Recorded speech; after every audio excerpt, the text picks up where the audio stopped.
The Honourable,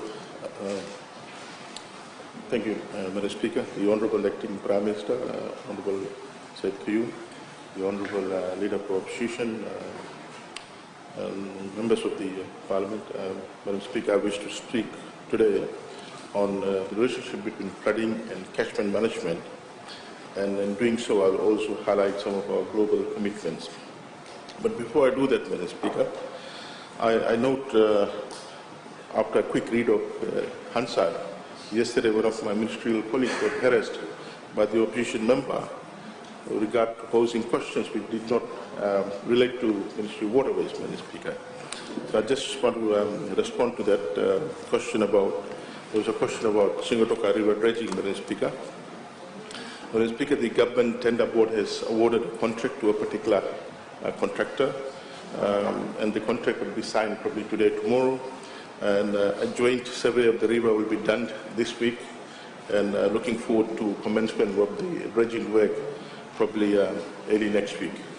The total project cost of the Singotoka River dredging upstream, Madam Speaker, from the bridge to the river mouth was done. That will cost us slightly over $5 million, Madam Speaker, duration of 7 months.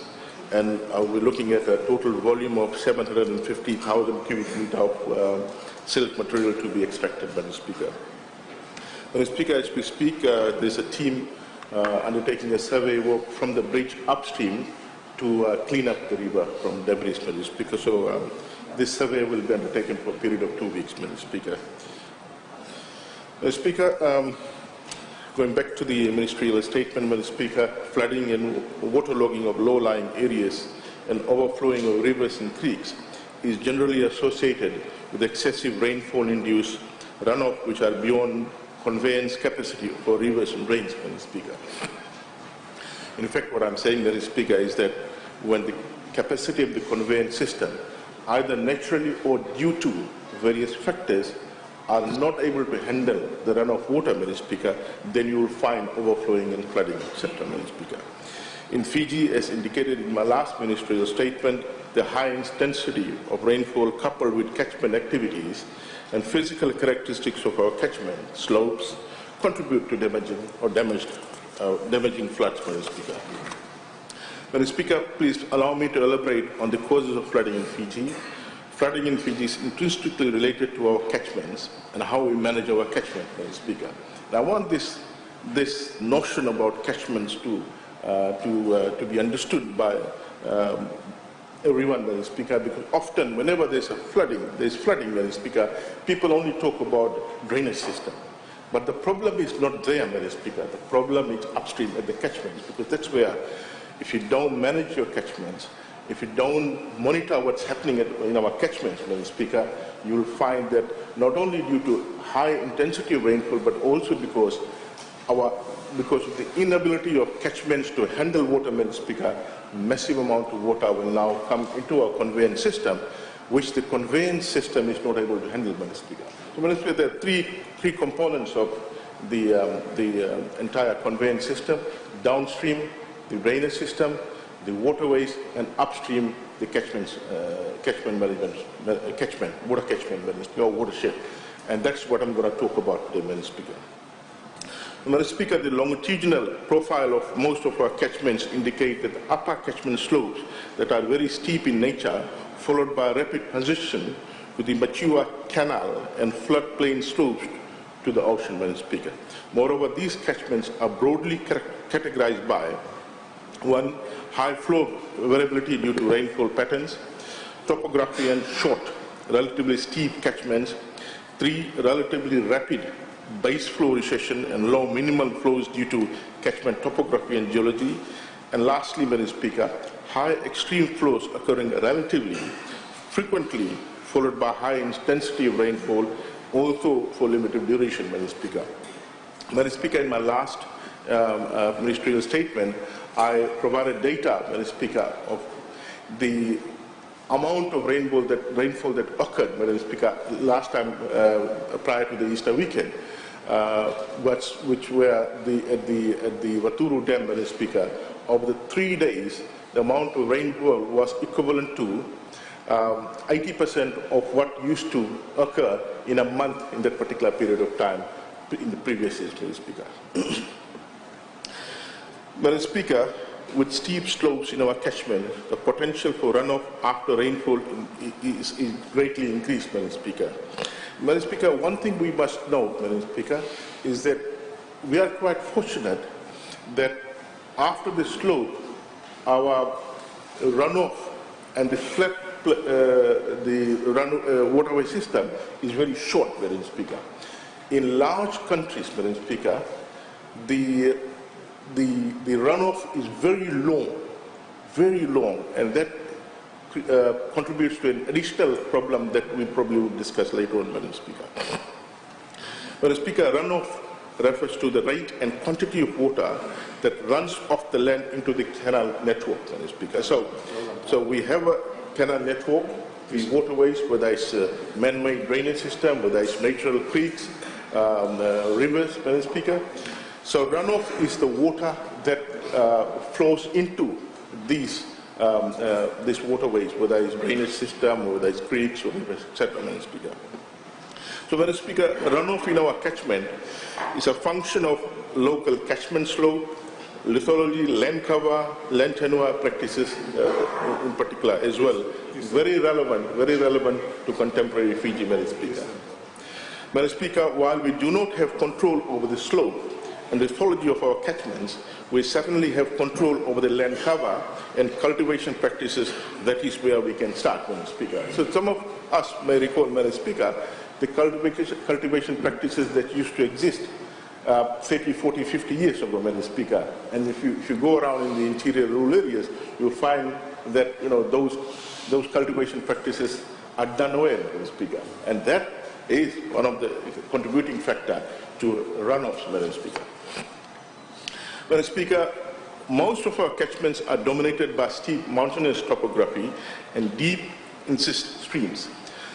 Approximately 40 to 50% of the major catchment in Fiji have steep land with slopes greater than 18 degrees, while much of the remaining catchment area is rolling, hilly land with slopes ranging from 3 to 18 degrees. Thus, flowing major rainfall, much of the water flows into the floodplains as surface runoff, Madam Speaker. So, Madam Speaker, the flowing water has high velocity and often carries debris which causes much damage, Madam Speaker. So, Madam Speaker, when you've got a steep a waterway and then there is a short flat runaway waterway, Madam Speaker, then you will find that the velocity is very high, Madam Speaker. And that's the difference between in smaller countries and large countries where you have got long waterways with very little slope, Madam Speaker. In that case, because it's a long waterway, after the slope, then you'll find that the velocity is very low, Madam Speaker. And this velocity has an impact on the damage that occurs during flooding, because with high velocity, the debris can cause a lot of major damage, and that's what is happening in Fiji, Madam Speaker. Madam Speaker, rivers play an important role in human history. The economy of a nation depends on rivers and great rivers like Nile, Euphrates, Rhine, Danube, and Ganges are a great examples of how rivers sustain life, national economies. And unfortunately, Madam Speaker, in Fiji, we're really underutilized our rivers, underutilized in terms of uses for tourism, use for transportation system, Madam Speaker. And I recall in my previous stint in the education sector, Madam Speaker, once we could not reach a school right up in Namosi, Madam Speaker, we took a boat ride, a 1.5 hour boat ride up the Navua River to get to the school, Madam Speaker. So, Madam Speaker, rivers play an active part in regulating surface water flow and drainage canals, Madam Speaker. And there are countries, Madam Speaker, developed countries, who have policies to ensure that no one interferes and messes around with the river that they have in the interior, in the cities, Madam Speaker. And you look at Nandi River, Madam Speaker, look at Singatuka River, how underutilized those rivers are in terms of contributing to tourism, contributing to commercial activity, Madam Speaker. And I read the Hansard, Honourable Minister for Infrastructure yesterday, noted about the investment they are making to assist the river bank management. An enormous amount of potential to using the riverbank in terms of commercial activity, Madam Speaker. And entire Fiji, Madam Speaker, we have not utilized riverbanks for tourism and for commercial activity, Madam Speaker. Totally underutilized. Then you look at, Madam Speaker, River, you look at beside Nasori town. We haven't utilized the riverbank for the potential that we could, as you will see in other developed countries that we have done, Madam Speaker. Madam Speaker, I would like to quote a few lines by Goethe, a German scientist and novelist, and I quote, "The water is a friendly element for those who know it and know how to handle it," unquote, Madam Speaker. Madam Speaker, Goethe wrote these words 2 centuries ago, and it is valid today and represents an eternal truth, Madam Speaker. I would like to reiterate this to my honourable colleague, Honourable Prem Singh from NFP, who at my last ministerial statement on surface water assessment thought otherwise, Madam Speaker. This therefore demonstrates that if you are able to mitigate any water-related disaster, it becomes essential that we develop knowledge, understand the basics of hydrology and water management. As such, Madam Speaker, we are working closely with the Ministry of Education, Heritage and Arts to develop curriculum that encompasses the holistic watershed education to be taught in year 10 and 12 for next year, most likely, Madam Speaker. So, Madam Speaker, we need to educate our children about the importance of water and waterways, Madam Speaker, and how it could contribute to not only the livelihood, but to the overall economic development in a sustained manner, Madam Speaker. Madam Speaker, the flood system, Madam Speaker, to mitigate the impacts of flood, we need to understand flood processes and floodplain dynamics, Madam Speaker. Madam Speaker, the flooding system includes the physical process of flooding, the inhabitants of floodplains, the infrastructure and ecosystems, and thirdly, that the people and organizations in the public and private sector that influence or are subject to flooding and impact, Madam Speaker. Madam Speaker, flooding systems are continuously changing because of natural and socio-economic processes as well as activities that are intended to reduce flood risk. Madam Speaker, we have records of floods from 1840, Madam Speaker. You'll find in a book called Flooding in the Fiji Islands between 1840 and 2009 by Risk Frontiers, Madam Speaker. So we have data on that, and of course from 2009 we have data with us, Madam Speaker. And it is time now, Madam Speaker, we think critically about it, and that is why, Madam Speaker, Honourable Prime Minister and Honourable Minister of Economy had the vision to establish a dedicated Ministry of Waterways because of the issues that we are confronting with, as well as how we could leverage some of the growth potential from using our waterways, Madam Speaker. Madam Speaker, I was in India last week, Madam Speaker, and I noticed firsthand how large tracts of large rivers, Madam Speaker, are totally dry, Madam Speaker, and you can see bridges running across the river, but there's no water there, Madam Speaker. And this is some of our major crisis looming in some of the Asian countries, the Middle East, as well as the African region. And Pacific won't be an exception, Madam Speaker. The only advantage we have is that we don't have that length of runoff. We are quite fortunate that immediately after the slope, we've got short periods of runoff, Madam Speaker. Madam Speaker, I guess most of us would be wondering why Madam Speaker, we need to have a flood risk management policy, and unfortunately, we don't have one at the moment, Madam Speaker. Madam Speaker, flood risk management is a process of data and information gathering, risk assessment, appraisal of options, and and implementing it, and reviewing decisions to reduce, control, reduce risk of flooding, Madam Speaker. Madam Speaker, integrated flood risk management explicitly recognizes the interrelationships between all risk management measures and their analysis, cost and effectiveness with changing socio-economic and environmental context. It can be helped by improving access to data and models, sharing and communicating risk analysis, and involving a wider range of stakeholders in coordinating risk management actions. Madam Speaker, studies of past floods in Fiji has indicated that the causes of flooding are wide and varied. This includes human-induced changes in the catchment that increases rainfall, runoff, as well as climate change and climate variability. Some of the recommendations From such studies are: 1.